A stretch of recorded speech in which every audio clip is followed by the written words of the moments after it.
We are Double Helix Review. I'm Janice McCoy. This is Jung-ah Kim, and we are reviewing On Such a Full Sea by Chang-rae. Right, so let's give you a summary. It's a dark tale of a future in which governments as we know it have disappeared, replaced by corporations. The environment has been destroyed past recognition, and people live in highly stratified and physically separate communities. Some live in comfort and competition in wealthy towns called charters.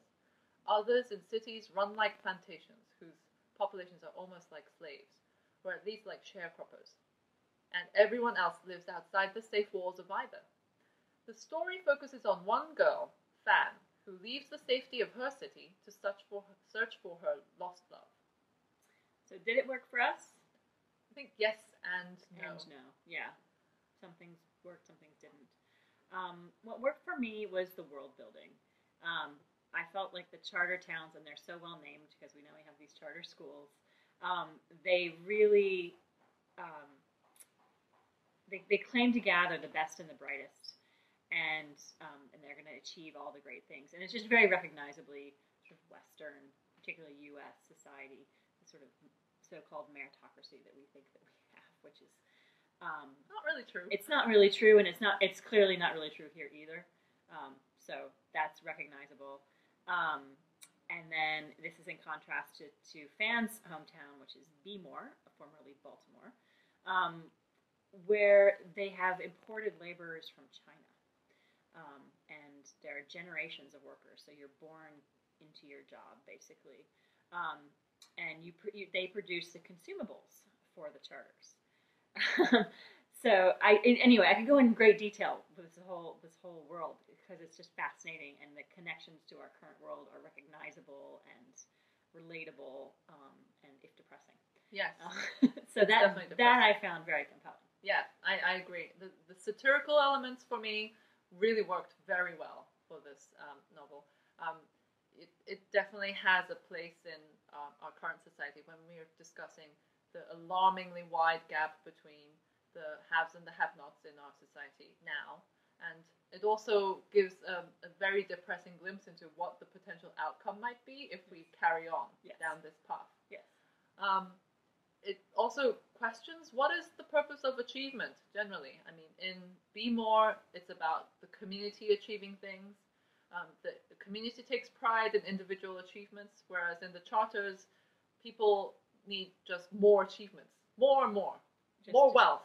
Just to be able to keep your place in the charter. Exactly. Because you are at risk of getting kicked out. Yes, you can. They do have these status changes, and the changes are quite dramatic, and it has very lasting effects in the same way that it does in society now. And there's one thing that I think is interesting in the story, which I don't know if I enjoyed it, but I did find it interesting, which I call it the Brothers Grimm aspect of the story. It's Fan's road trip has these elements of fairy tales where there are monsters that appear with very overdramatic horror elements, and that made it sometimes read like a fairy tale. Yeah, definitely.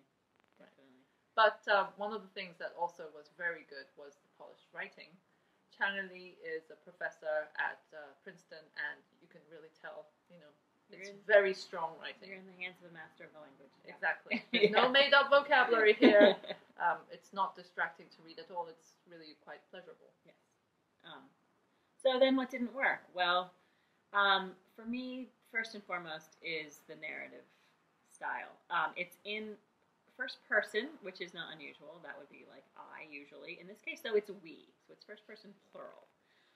Which is kind of an odd approach. I have never encountered that before. I haven't either. This is the first for me. And I can maybe imagine some situations where it might work, but here it doesn't quite work. The we disappears a lot, and it's almost like third person part of the time, but then it will intrude again. It seems to be claiming that it's Be More. And since Be More is sort of very communal and very group focused, first I was on board. I'm like, okay, well, this is Be More's point of view.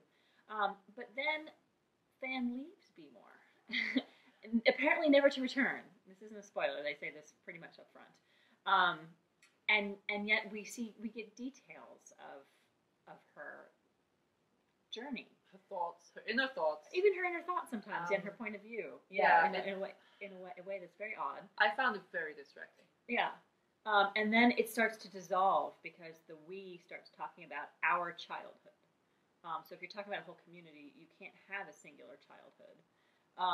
And then even more problematic, our uncle. So you have one uncle for the whole of Be More. So clearly it seems like it's collapsing into actually an individual person who's just using a narrative we, perhaps. We never know who that is. No.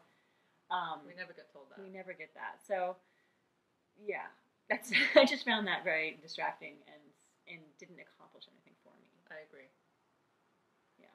So, and then we have to talk about the one thing that really did bug us both. The representation of Fan in the book. Yes. So Fan is, as you should have been able to gather from our review so far, she is the descendant of Chinese American workers who've been living in Be More for generations. And she is, when she's described, you never don't know that she's small. Right. That is repeated continually. I actually did a search for words like small and little and petite, and it comes up like over 10 times that she's small. Right. Because you can't forget that she's small. She's small. This is really super important. Which, you know, might not have had such a flag for me if I hadn't recently read an article about how heroines these days have to be small. Even Katniss, apparently. I had forgotten this totally. She's small for in the her Hunger size. Games. She's supposed to be petite, and that the Jennifer Lawrence casting was very problematic because Jennifer Lawrence is not a small person. She's a normal size, probably smaller than the average person. No, I think she's tall. I think she's an actress. I think she's right. Yeah. But apparently that's a problem. It's a problem, right? Because you wouldn't want to have someone who believably can pull a bow. Anyway, that's right. So that sort of caught my attention, and it goes along with her portrayal throughout, which is it's a very Western sort of gaze looking at this petite Chinese American girl who's almost doll-like, and who isn't pretty except that she's small, and so her smallness is part of her attraction. It's like it's a very covetous kind of look at this beautiful, exquisite little person that you just want to, I don't know. Yeah, I think you summed it up very well when you described it as creepy. I agree with you. It was kind of creepy. And I think we should at this point also focus on this and say we came across a New Yorker article by which had an interview with Chang-rae, who is Korean American. And he actually doesn't think that race is a big feature in the novel, I think, because he said that Fan is supposed to be a sui generis heroine, which I don't think either one of us agree with that. No, and I feel like actually in most ways this novel deals very critically and intelligently with race, so that you have this Chinese population that's isolated and exploited, and you have the white elites fighting it out for the most resources. You have the original residents of Baltimore who are definitely described as African American. And they have, to some extent, married into the Chinese population, so that you have Fan's true love has like curly hair in a way that is clearly marked. It's not spelled out, but it's clearly marked as sort of an African American feature. And right. And so the way that the race is deployed and stratified in the society, I think, is really interesting to think about and critical of the way we think about race. In a good way, like it's a critical mirror. And so to deny that race is important, it just erases one of the most critical, important things of the book, and also one of the most problematic in Fan's portrayal. Right. I mean, we really can't see that Fan is a sui generis heroine. I mean, what we are seeing right now here is a Korean American writing about a Chinese American community with a Western gaze. At least on Fan. Especially on Fan. On Fan, she gets the Western male sort of sexualized, exotic image. Yes. So she's exotic. Yeah. So I think we just have to depart from the writer's point of view on this one. We just don't agree. Yeah, we don't agree with his own interpretation of his own work, which is, I guess, that's every reader's prerogative. So things to think about if you're reading it. I think overall we thought it was interesting and thought-provoking. especially for the non-hardcore sci-fi fans. Yes, definitely. So if you want to take a peek into the genre, it's a very good start, I think. For someone not familiar with Chang-rae's works, this is completely outside of his normal scope. And it's a really great thing that he's taking on these sci-fi elements and, putting them into his work. We think it's great. But as a science fiction novel, it might not